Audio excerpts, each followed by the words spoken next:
it's a little bit of lead work leading up to it. It's kind of like passive income where like you see the benefits on the front end where it's like, oh, I make money in my sleep, but you don't realize how much work it is on the back end to actually get to that point. Hello and welcome to the Simple and Smart SEO Show, where we provide tips and advice to improve your website's search engine ranking.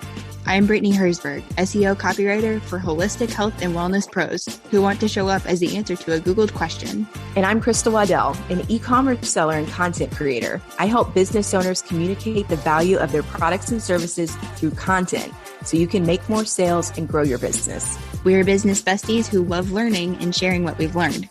So what are we waiting for? Let's jump in. Welcome back, friend. We are here with Dahlia Orth, my new best friend, not to like bump Crystal or anything. She's a system strategist and Honeybook Pro, and she has saved my life in the last month. And I can't wait to get into like exactly how all of that stuff happened. But I should probably say hi to Crystal and Dahlia before we do that. Hi. Hello. Good morning. Good morning. Good morning. I'm the artist formerly known as Brittany's best friend, but that's okay. No, I'm just kidding. I just have a giant table of best friends. Yes, you do. And I'm glad to be at that table, but I do have to give a shout out to our sweatshirts. Okay, people? Yes, please. So in case this does ever make the internet in some way, check that out. We have sweatshirts. Merch. How come yours well, I'm a little correctly? sad. I can't rock the swag today. I know. Yeah, but you look beautiful though. You are like lights, camera, action ready. She's the pretty put together for one. Being here. Yeah. Dahlia, do you want to tell us a little bit about how you ended up here on the show? Sure. Yeah. So thank you both for having me on the show. I'm so excited. I love to nerd out on systems and all the things. So as you said, my name is Dahlia Orth. I work as a system strategist and a Honeybook Pro. And that's a fancy way of saying I basically help people behind the scenes in their businesses set up really strategic and effective systems. I always say a system has to work for you and your business. You can't have one without the other. So what I mean by that is you need to have a system that you enjoy using and that it actually works for your business. So I help people identify what system that is, how to set that system up, how to use that system. So like I help teach how to use everything too, and like everything in between. So a lot of my job is making sure you feel like you have a system that you're confident in using and that actually like serves your business well. So it's really fun. I love it. And I love she's incredible at it. Thank you. Thank you. And I'm super excited to talk about it today. And I think one of my favorite things too is it allows me to connect with people like you guys and just to hear your story beyond the business too. And just being able to serve in that like really tangible way is just, it's one of my favorite things. So yeah, I'm excited. Yeah. I sat on Honeybook for at least a solid year. I went through Brittany McBean's program, the 5-Figure Leap. And she was teaching us like how to run a premium copywriting business. So I was like, cool, I'm going to implement this stuff over in Google. I'm going to do like the free stuff. I did pay for Honeybook, but I was just like, yeah, you're cute. One day I'll get over there to it. Yeah. It just felt really intimidating. So this year I was like, I need to get serious about systems. I had the playbook and like the templates and the swipes and everything from Brittany McBean. And I was like, I just really need to do this. I kind of walked myself through doing the free stuff, but I got intimidated and I was like, I need to find help. And Dahlia and I are actually in a bundle together. So I saw you. I don't know what it was, but I instantly was like, I need to work with her. She seems nice. And like, she would like help me. Oh, thank you. Well, that's super sweet. I don't mean to interrupt that love fest. That's okay. But I was just thinking that some people may not understand what Honeybook is and may not understand like a CRM, customer relationship manager. Is that right? Is that what that stands for? Yeah. Like management. Software. Yeah.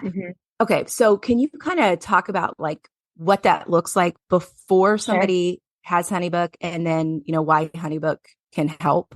Yes. So it's a great like thing to mention because I often talk I feel like I often talk at a level that is very much like all the lingo, like I'm like workflows, automations, and everyone's like deer in headlights. They're like, what are you talking about?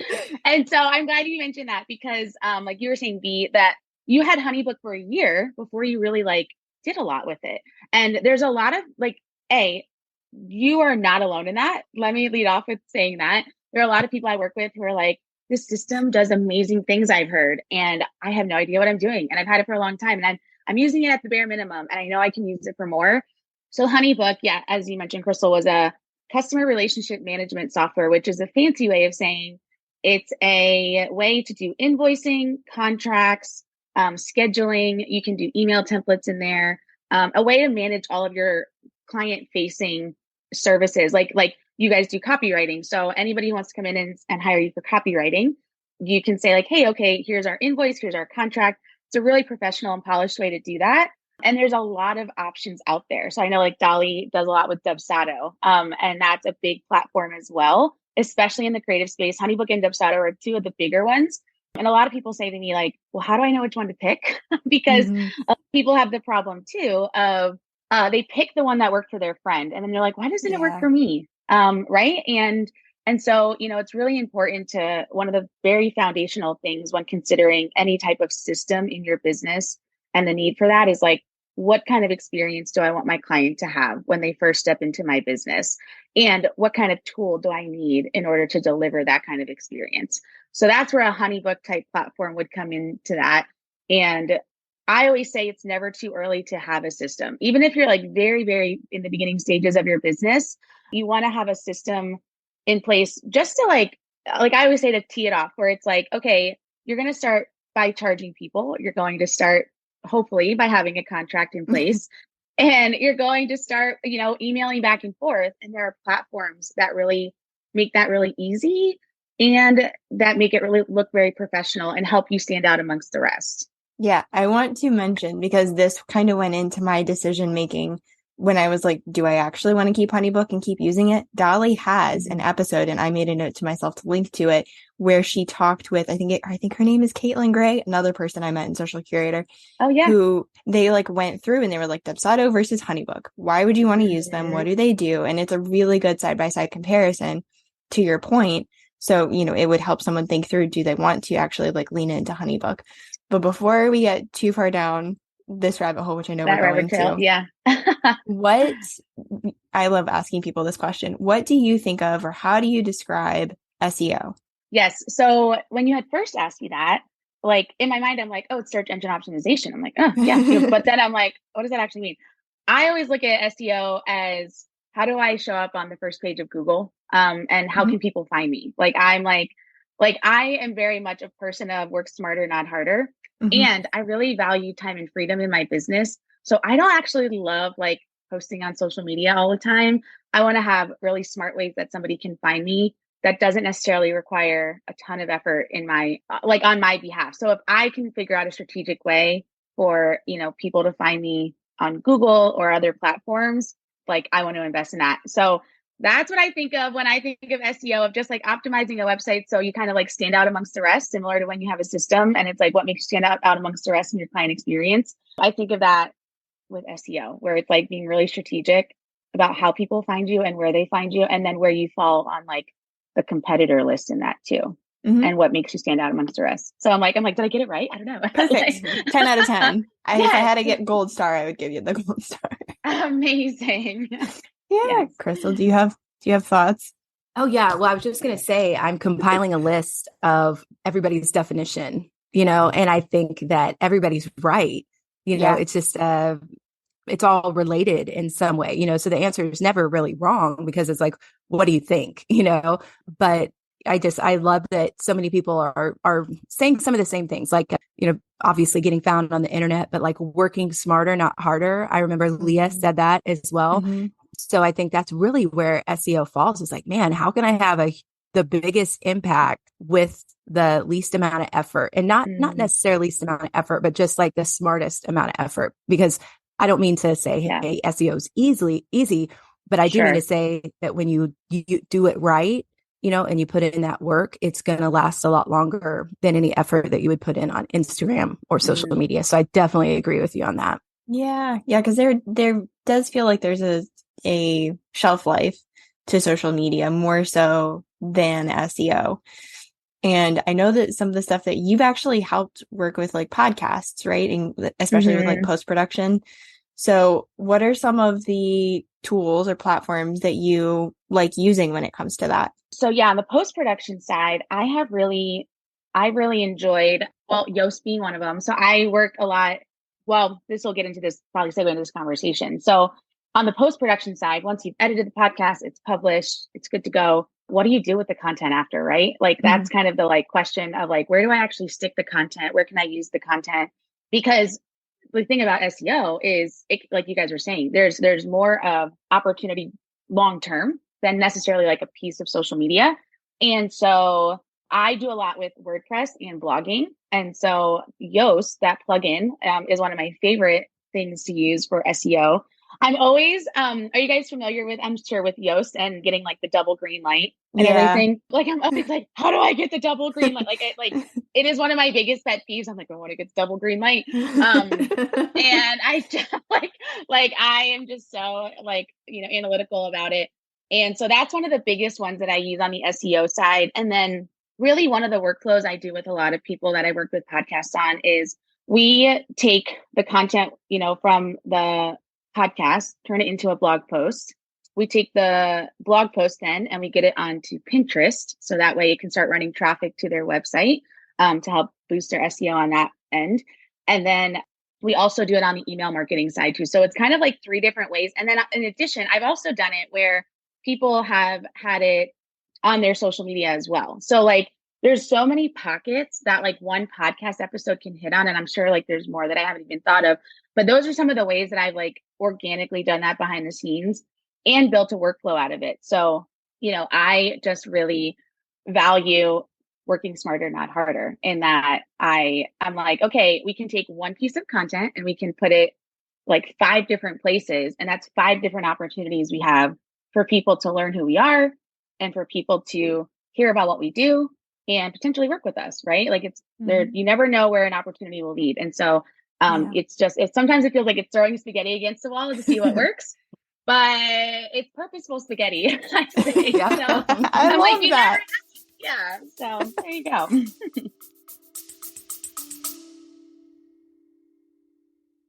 Engineering leaders and developers who want to be engineering leaders know they need to learn from the best in the business. And you can find all those leaders on DevInterrupted, the podcast about engineering problems and how to solve them, where leaders from GitHub, Netflix, Stripe, and hundreds of other companies share their insights, lessons learned, and the mistakes they've made along the way.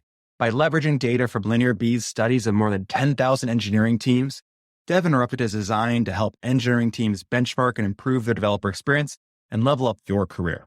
You can check out DevInterrupted wherever you listen to your podcasts and be part of the new wave of engineering leaders driving the next generation of unicorn startups. So I have a question just to follow up with what you do on Pinterest, because we've talked about Pinterest before. A lot of people hear about Pinterest and they're intimidated by Pinterest. Can you tell us how you take something from a podcast and put it on Pinterest? Yes. So I do this. This is kind of like the flow, I guess I would say, is as far as I have worked on it and set it up for other business owners. So if they come to me and say, hey, we want to start blogging our podcast, get them on the blog. So I've done it where we do the blog post first and we take the podcast episode. Usually there's like a Libsyn link or some kind of link we embed into the blog so that they can go listen to the podcast, drive traffic there, have the blog post, have some like links in there, affiliate links, things like that. And then if you have an email list, putting it into an email so that we can start driving traffic to the website. And then from there, I a lot of times make Canva graphics, like Canva pin graphics for the podcast episodes. I've even done it as deep as like making a template for the podcast graphics, because I'm like, we can just change colors. We can just change who's speaking on the podcast. And then we throw them onto Pinterest. And then from there, if you're a Pinterest user, highly, highly recommend investing into Tailwind, because Tailwind, again, is another set it and forget it type thing. So you go into Tailwind and you can pre-schedule like hundreds of pins at once, and they can just be on a rolling queue schedule. So for one podcast episode, I could make one graphic, in Pinterest, but I can schedule it to go out 20 different times over the course of like 3 months. And so again, you never know where, like what's going to work. And then what you start seeing on Pinterest is as you make graphics in Canva, and you link what I would do is link the blog post to the link in Pinterest. So it can drive traffic to the website, which can drive traffic to the podcast episode. And then pre-schedule them to boards, and then you let Tailwind do the work for you. So it's a little bit of lead work leading up to it. It's kind of like passive income, where like you see the benefits on the front end, where it's like, oh, I make money in my sleep, but you don't realize how much work it is on the back end to actually get to that point. So there is a little bit of like work on the front end in order to like really reap the benefit of like enjoying the freedom that Tailwind can provide when you get everything on Pinterest. But once you do those things, then it just becomes like a lot of second nature. Like it becomes like, oh yeah, like it's just part of your flow. You get the podcast episode out, the blog post is live, put it in your email list, you make the Canva graphics for Pinterest, you start to build those out in Tailwind, pre-schedule them, optimize them for keywords, and then again, set it and forget it. So I've had it before on podcasts where I have pre-scheduled like, I don't know, 6 months of content, maybe 3 to 6 months of content with a couple of episodes, just because you could make multiple pins and you can pre-schedule them all the time. And then to go a level deeper, there in Tailwind, there's a thing called Smarter Queue. So the pins that are performing the best, you just made Crystal's morning. Yeah, there you go. The ones that are performing the best will then, you can queue up to like go out more frequently. So yeah, I feel like I just said like a million things there. That was good. And it was so thoughtful and strategic too. Right. I love how you laid that out for everybody. And the thing that I really want to pull out is what you said towards the end, and that relates to SEO, is the keywords. So like, could you talk really quick about like how those keywords play a role even on Pinterest, getting that traffic back to your website? Yes. So it's interesting. Pinterest is a little different. Like it's different in what people are looking for. So one of the biggest things to keep in mind when working in Pinterest is to do your work on the front end of what people are actually looking for in Pinterest, because that'll determine what kind of keywords you use. And it's not always the keywords we think are the obvious keywords. So one of the things I always recommend to people is going into Pinterest and just literally like searching a topic. Like if we're having this conversation, like how to, optimize a podcast for SEO. That sounds like a really great thing somebody would click on, hypothetically, but is that actually what somebody's looking for? Right? Like, and so it might look different. And then, you can optimize your pin that way, and to write it in a way, like the description in a way that people are actually looking for it. And so that way it's similar to SEO and Google. Like, will you actually show up on the top? You won't if you're using keywords that people aren't actually looking for.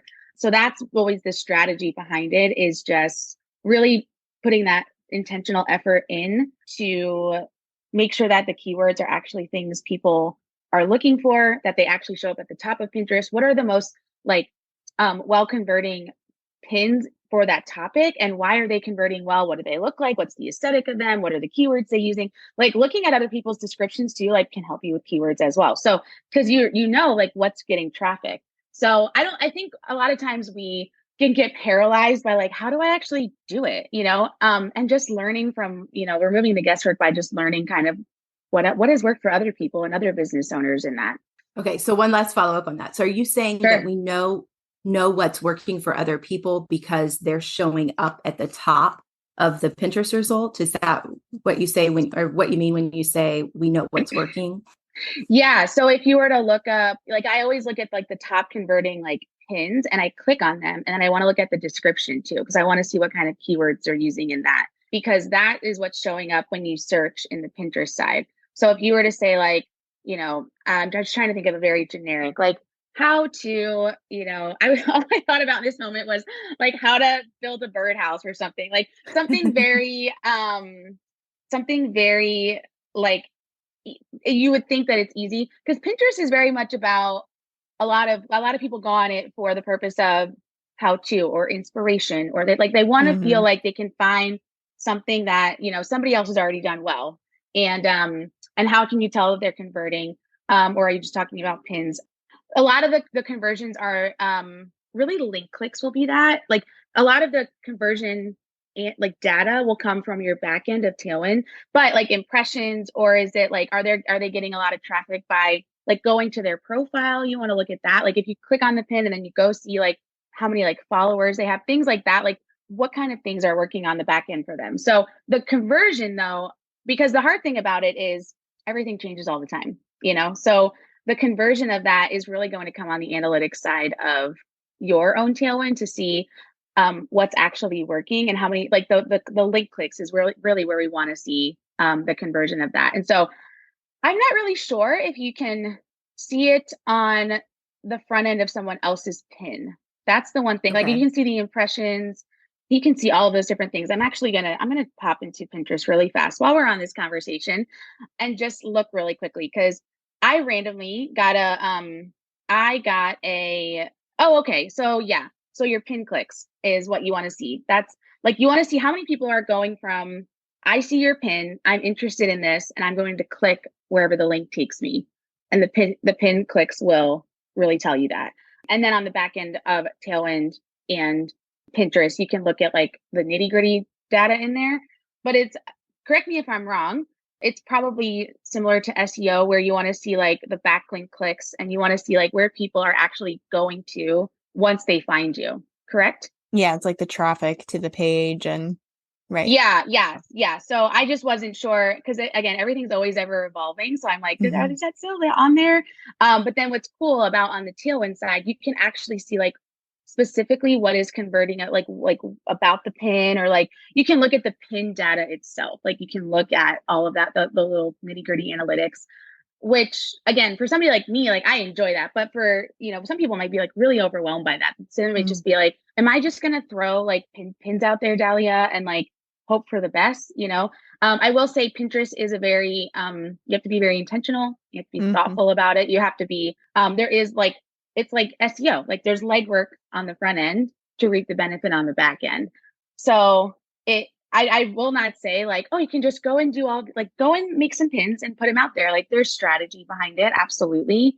But it's worth its strategy. That's for sure. Like, because you just, again, you don't know what's going to convert. And so as you start putting content out there on that platform, again, the nice thing about Pinterest is you can schedule it for a good long while, and then you can repurpose a lot of content on there.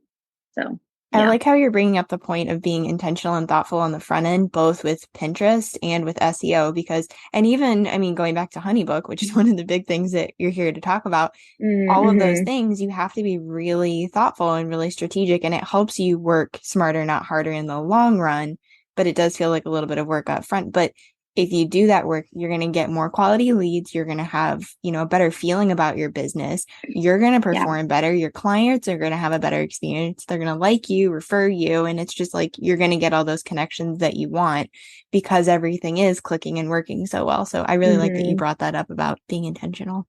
So I was wondering, like with this podcast workflow that you're talking about, is that all within Honeybook? And, even like say the emails, does Honeybook work as like the piece that actually sends the emails, like an email service provider, or does it just set up the structure? And maybe another way to say this would be like, can it support you from beginning to end, right? Is that kind of another way to say what you're thinking? Yeah. No, it's a great question.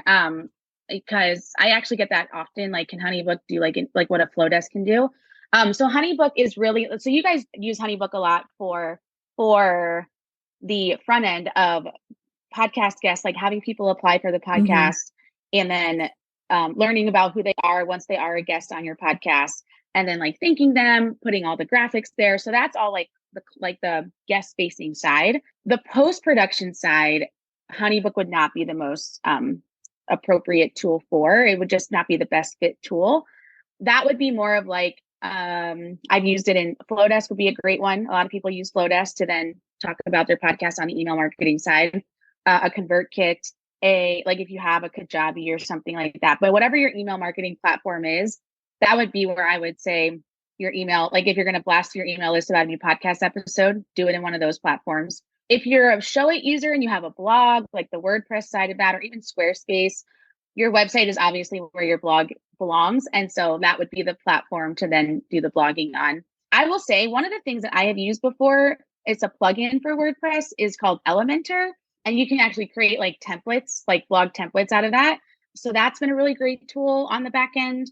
And then as far as obviously like the Pinterest side, Tailwind is where I would recommend people be. So the only thing I will add to this is one of the things I have found incredibly beneficial is, especially as you're pushing more content out. Like, I don't know how many podcasts you guys publish all the time, but I have like a podcast library template that I keep all of the information about, like, what episode is it? What day did it air? What's the title of the episode? Who was the guest? What kind of guest were they? Were they like a guest educator? Were they, an expert in something?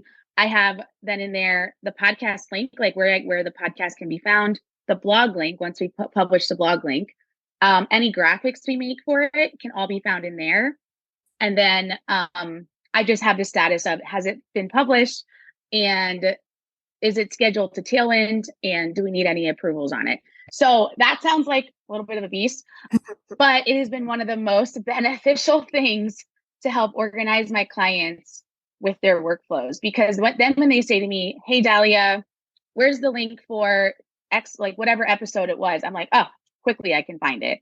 And that has also allowed me to see like what kind of phase, like where, like what else needs to happen? What phase of the pipeline are we in with getting this like fully successfully like done? So that's been really beneficial.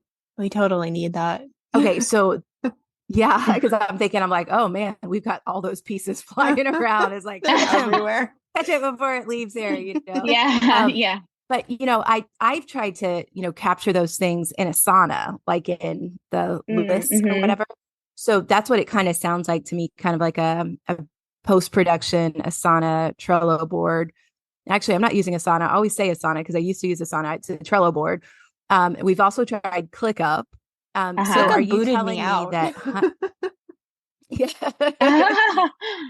So sad. So are you telling me that Honeybook's post-production, or you can use Honeybook in post-production for those types of checklists? Is that what you're saying? Or do you use a different program? Yeah, no, that would be better for a different program. So Honeybook will be all the way up to leading, probably to publishing the podcast with the guests and saying like, hey, your podcast is live. Here are all the deliverables from it. But then on the post-production side, it would be, I personally use one called Notion, which I'm happy to show you guys how that works after.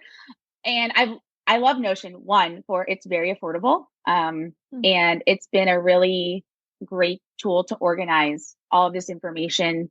And I like I'm a big fan of like color coding, things like that. Because I have worked in Asana too, and I worked in ClickUp as well. And yeah, I've just found that I was one of those like ideal clients of myself, is just, I was like, this doesn't work well for me. I don't love using Asana or ClickUp. I know how to use them, but I'm like, okay. And then Notion was really what changed the game for me. And I would be more of an Asana, a ClickUp type thing. Now, I have worked with some clients who like especially use ClickUp, especially for the statuses. Like you can change the color statuses in ClickUp based on where things are at in the process of the post-production. So it's really, again, it's whatever works well for you and your business. For me, when I was managing, when I was working on the post-production podcast side for a few clients, I was like, I need to know where everybody's at and what phase of the process. And I couldn't personally keep that all together in a platform like Asana or ClickUp. It doesn't mean that it doesn't work. It just was different than my needs at the time. And what worked for me was in Notion. So those would be probably some of the top three. Monday.com is also another one I know people use. But, one of the things that I always educate people on is being considerate of like, obviously the investment that's involved. And then, will you actually use the tool? Like, do you actually like using it? I feel like that's an often overlooked thing, is it might work really well for what you guys want to accomplish. But like, if you never go in it because you don't actually enjoy like looking at the board, like it kind of defeats the purpose, So yeah, just finding something that works, I think, all across the board, and that can be easily used for your team too, is huge. I want to try Notion now because ClickUp didn't like me for one, but I wasn't drawn to using it, right? Like just like you were saying, right. I've been in not the same thing necessarily, but I've been in Slack recently on a project. Not a fan. And then Trello, I learned to love Trello, but again, that's a lot of setup, right? It was a lot of setup. So I can't necessarily get my head around that, where like I can go in and be the one to set it up and do the things. And normally like that's kind of a task that I've taken on when it comes to the podcast projects. So I'm very curious about Notion because you're the second person I've talked to this week that's talked about it. So I'm like, I want to check out Notion. Yes, well, it's huge. Go ahead. Not to go too far down this tools, because I know these don't really have too much to do with SEO, but have you ever heard of Whimsical? I've heard of it. I've never used it though. Is that another same kind of thing? Yeah, well, it's interesting how you're saying like if you like it and you're drawn to it, because I'm the same way with B, you know, like ClickUp. I wanted to love ClickUp. I love the idea of ClickUp, but then I couldn't find anything in ClickUp. I'm like, where did we create this? You know, and so it ended up taking more time just to figure out like where we had nested some sort of to-do list. Then it's like, oh, this is no fun. But I do love Trello. So B, I'm coming back for you on Trello because I can create those lists. I love making lists in Trello. I do Trello every day now for the blog. And, but Whimsical is so fun if you like diagrams and you like color. Oh, that's your like jam. Yeah, I love it. I've sent B my diagram. Like I actually have one page in Whimsical where I've created like 10 diagrams of like customer journey stuff. And it's just fun, you know, because you can, draw the workflow essentially. It's like, okay, you start here. And then once this happens, because I think that's also important for people to understand that anytime you use a tool, and even Honeybook, for me personally, I had to understand my workflow, from a practical level before I could set it up digitally. And so to be able to see how it goes and to be able to say, okay, this is step 1, this is step 2, this is step 3, really nailing that down before you set up all of the, like you said, big words, automations and that type of stuff is so key, because it's like, oh, when you do it the opposite way, stuff is out of order and it gets really confusing. And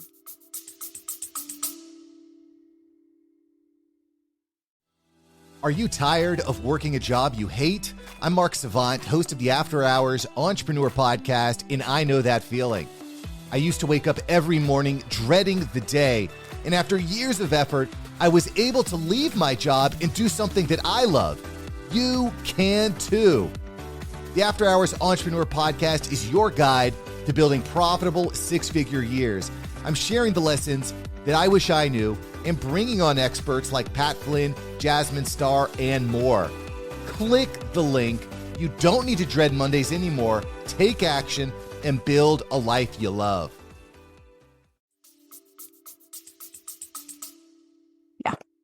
I was just going to say the fact that I reached out to Dahlia and was like, I need help with Honeybook. And the first thing she said, what's your workflows? What are your workflows? And I was like, okay, I can put this together. I can, it was so motivating to kind of be on the hook for someone else, to need to get that together for someone else, because it's lived in my head, but that doesn't help anyone, especially me. So it was really helpful to have her need that from me and me to sit down and go, okay, what does this actually look like? And I got pretty granular in my head. At least I felt like I got pretty granular where I was like, I kept apologizing. I was like, I'm sorry if this is too detailed. And I loved it. I was like, no, this is great. And I think this is a conversation that's applicable to any part of your business, whether you're talking about an SEO strategy or you're talking about, what it looks like to take a physical product order and fulfill it. All of those things are essentially workflows or steps from start to finish of how something gets done.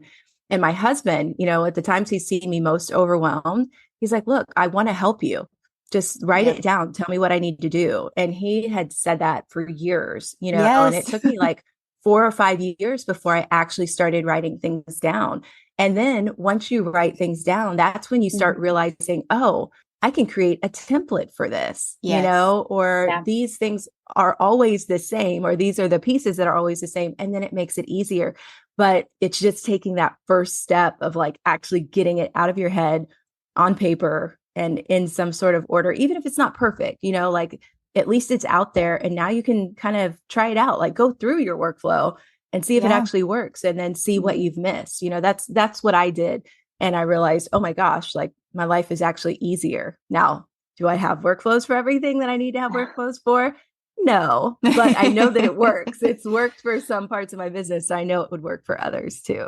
Yeah. Well, I was going to say too, the scaling conversation of if you want to scale your business, a lot of people don't have them ready to go, they're kind of like, oh my gosh, like we had all this growth and now like it's all in my head. But like I can't keep up with the growth. So I think one of the things that people forget about a lot is the value of a workflow or the value of knowing your client process and having that documented somewhere, whether it's just a piece of paper for now and having that in mind for when growth comes. Because I always say it's not if the growth comes, it's when the growth comes. And like being ready for, being ready for it. I mean, really, in some ways, because I think one of the biggest pain points I experience with business owners is they come to me and say, I cannot keep up and I'm drowning in my business now. And I need help getting this all in place. And so like one of my missions is to like say like, just write your workflow down in the beginning, but it's true too. When you're ready to hire a team, even like if you're ready to bring on a virtual assistant or something on your team, like somebody into your business, they're going to look at you and say, what's your process? What's your workflow? Right? They're going to say like, what do you actually do in your business? And it's just really important as a business owner to kind of get it out of our heads and then put it somewhere that, works for the business and for us, that's digital at some point in the process. So yeah, I always say I want to try to help you avoid that, like that really overwhelming, paralyzing moment by just, thinking like on the forefront of those things. Well, and I can speak to, sorry, Crystal, this happens where we both get like super excited. I can speak to just quickly the fact that I've worked on 2 teams now. They've brought me in as a writer on a project. One experience was amazing because they had systems, they had processes, they explained it to me, they had everything was written out. I mean, at one point it was probably on a piece of paper. They had actual workflows. I knew who to contact about different things.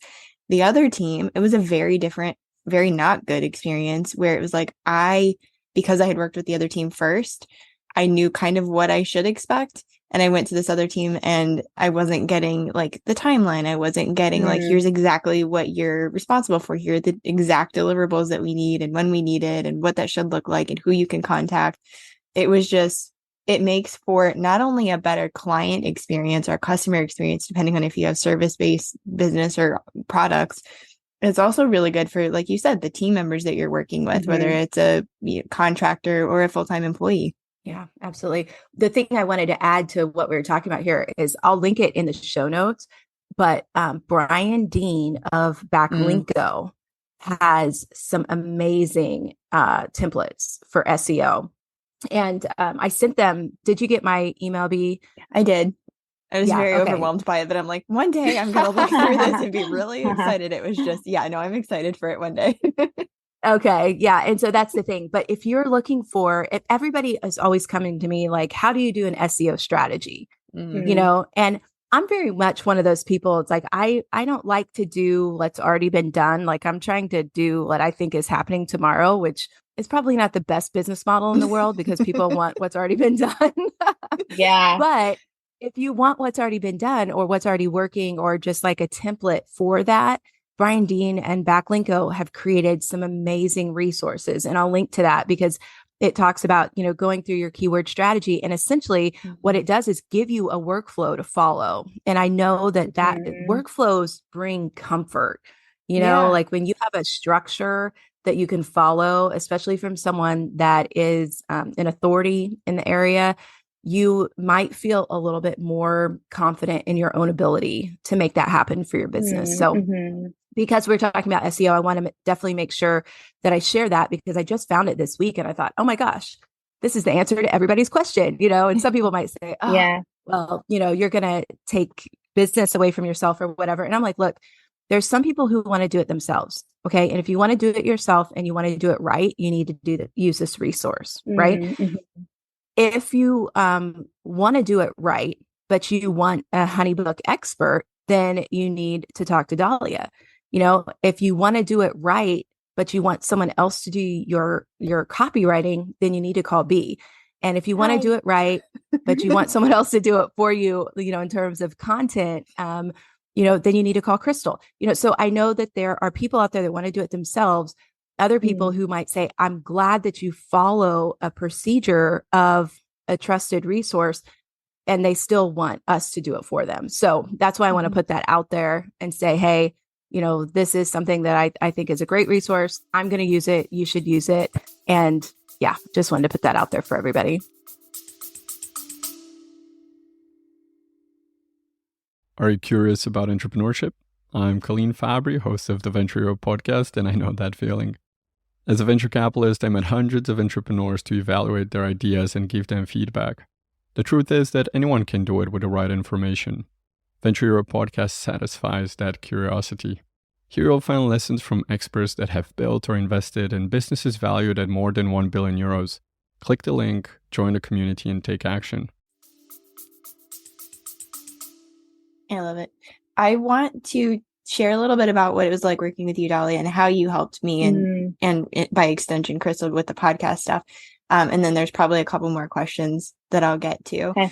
But to start off, so like I said, I had Honeybook. I was sitting on it. I had no idea what to do. I was just overwhelmed by the thought of I wasn't drowning in work at the time, but I was very much like, I know I'm going to scale this thing. I know it's going to get to a point where I need to not be writing every single email when I sit down to write that email.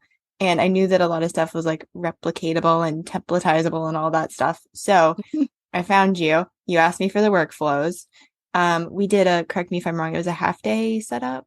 Yeah. Mm-hmm. Okay. Yep. It was amazing. I was expecting to get a solid, nice little thing, a cute little package. You way over delivered. I don't know if you normally do that, but she way over delivered. Right. So she was able to help me put stuff in place for my copywriting business and for the podcast, which we have since split off, and they're now under 2 different umbrellas in Honeybook. Yeah. So if you're listening and that's something that you need to consider, or even Crystal has the product-based business with Collage and Wood, and then she's got the copywriting and SEO stuff under Crystal Waddell, it's really cool because you can kind of peel them apart. But if I'm focusing specifically with the podcast workflows, I did that workflow first. I knew exactly what it looked like to have the podcast guests come on. I knew what I needed to do for the episodes, but you installed, emails. I just had to draft them. You created, I'm probably going to mess up the wording, but you created the automations, and there's these things called smart files. And so it's nice because everything's in there and I can go in and tweak it, or every time I send something to a person, I can modify it. But is there anything that you want to speak to on that with anybody that's even just I have Honeybook and I don't know what to do, or this sounds cool and I need to go check out Honeybook? Sure. Yeah. Well, it's funny because first thing I'll speak on is thank you for your sweet encouragement and kind words. I always love hearing when it's a great experience, because I'm always I just always, you always want to refine it too. If it's not, you're how do we make it better? So that was huge. And B, a lot of people say to me well, why should I hire a pro? Or why should I bring somebody in behind the scenes? Can't I just do it all myself? And you totally could. I will not would not advise. I will not take that opportunity away from you, right? I will say bro, you got this. Go on with your bad self, right?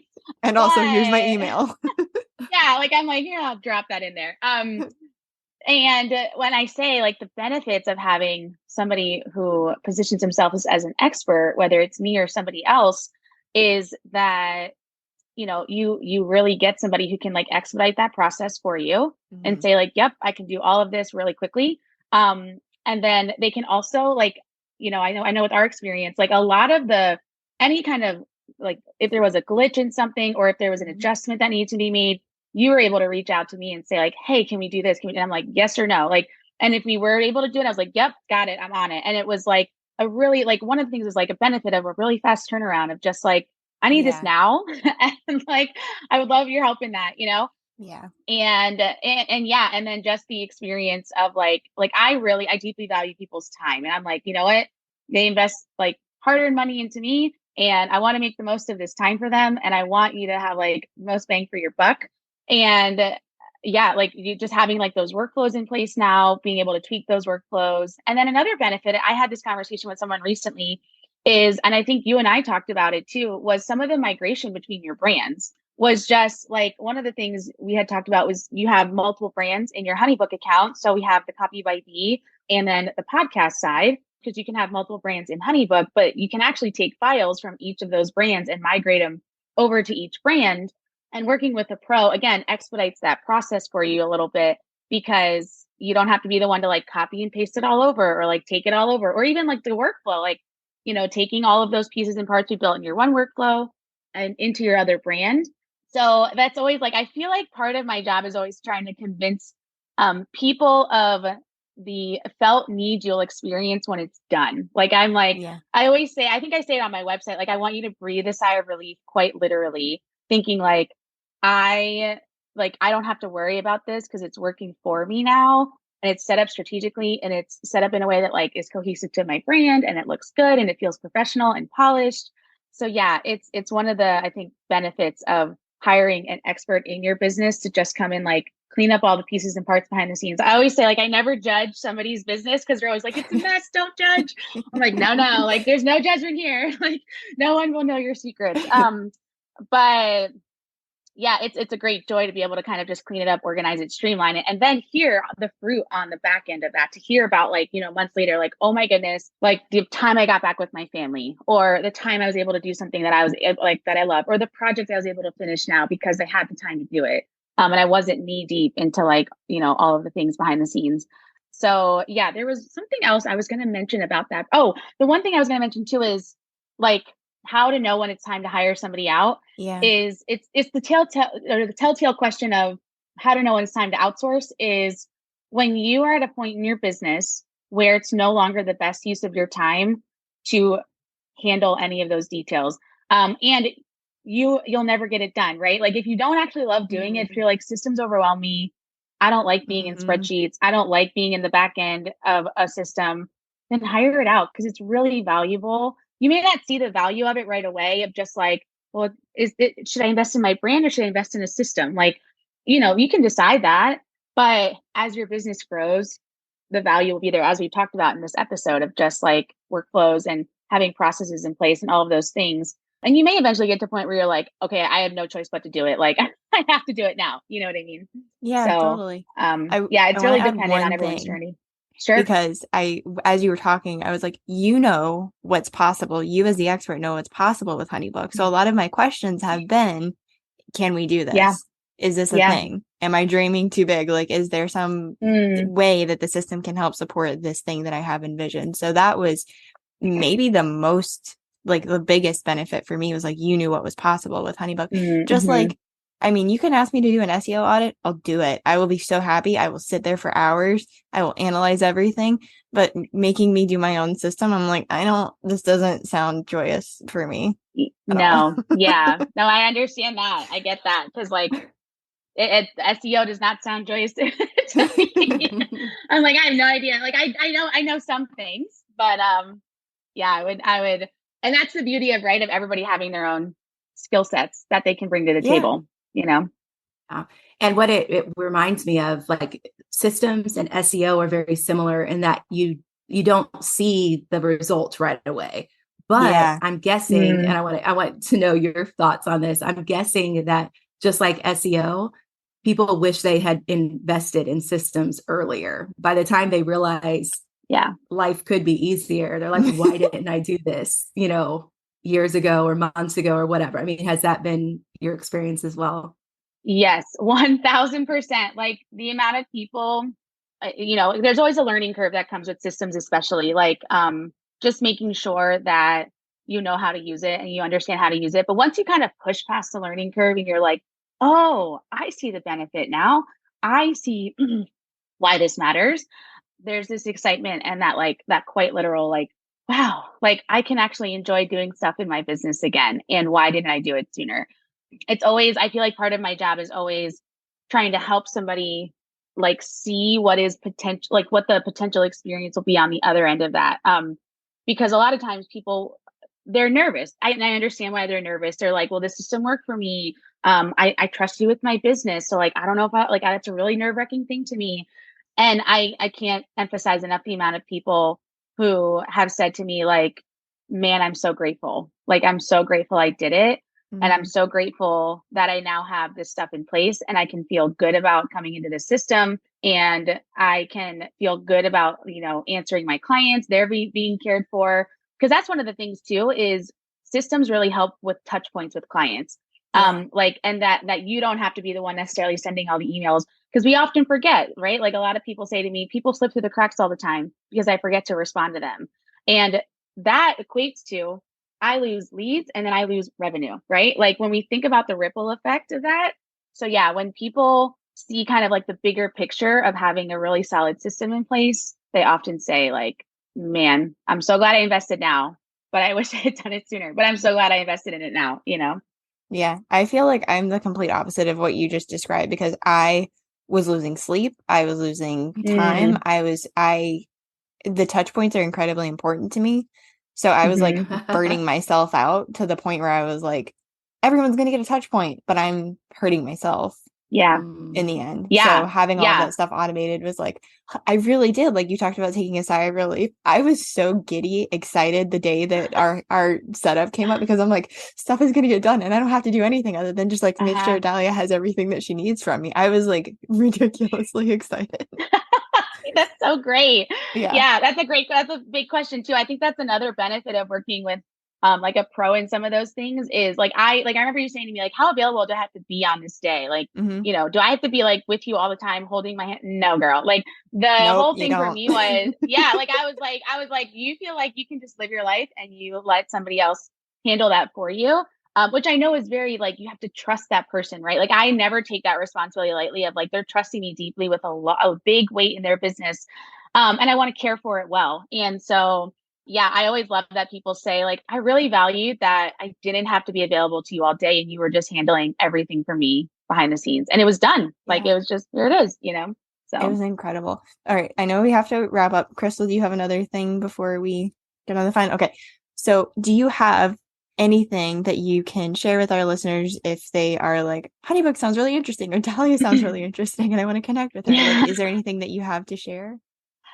Sure. I mean, so if you go to my website, it's just dahliaorth.com, Dahlia. I always spell it because everyone's like, what is that?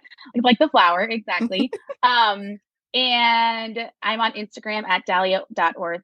There's some freebies on the website. One is like 5 ways, like a jumpstart guide to setting up your honeybook. So if you're like, hey, I'm new to honeybook, I don't know where to start with that. Like you can go in there and like look at like that little guide. It's like, hey, there's also some blog posts of like there's one on there that might be beneficial for like 4 tasks to start automating in Honeybook. And I walk through like video tutorials of how to get a few tasks set up right on the front end of working with Honeybook.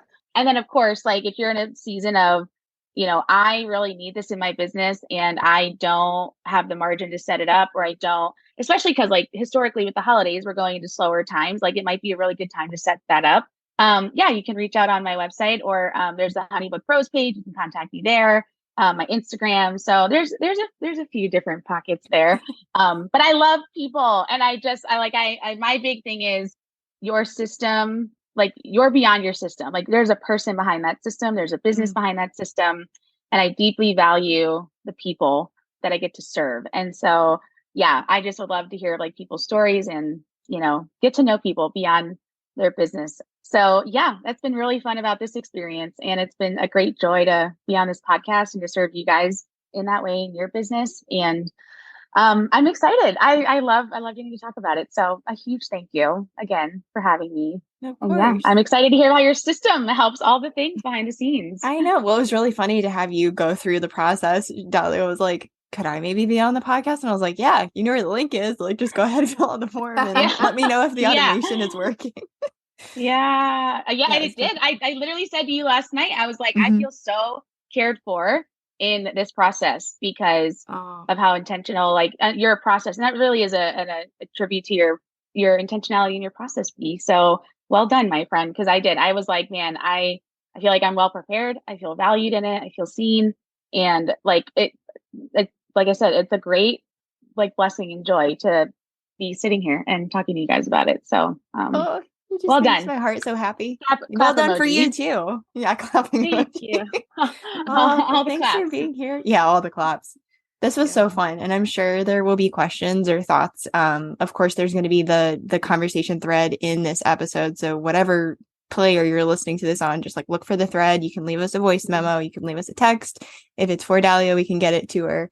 I'm excited to see what people have to take away from this, or if there are any other remaining questions. Yeah. Any questions, send them my way. I'm always happy to answer them. So I love it. Do we have anything else we need to share, Crystal? No, but it was so nice to meet you. You're such a neat person and I love what you've done. So you guys, kudos, amazing process that you've created. And I think we've all got a lot to think about, in terms of workflows and how we want to move forward with our business and how we want people to feel about how, like you said, they're cared for in the process. That really stuck out to me. So I'm leaving today thinking about that. So thank you so much for being here. Yes, absolutely, guys. Thank you. Thanks, ladies. All right. We will catch you on the next episode. Bye. Bye. Bye. Thanks for joining us today. If you like this info, subscribe before you go so you never miss out on something related to SEO. See you next time.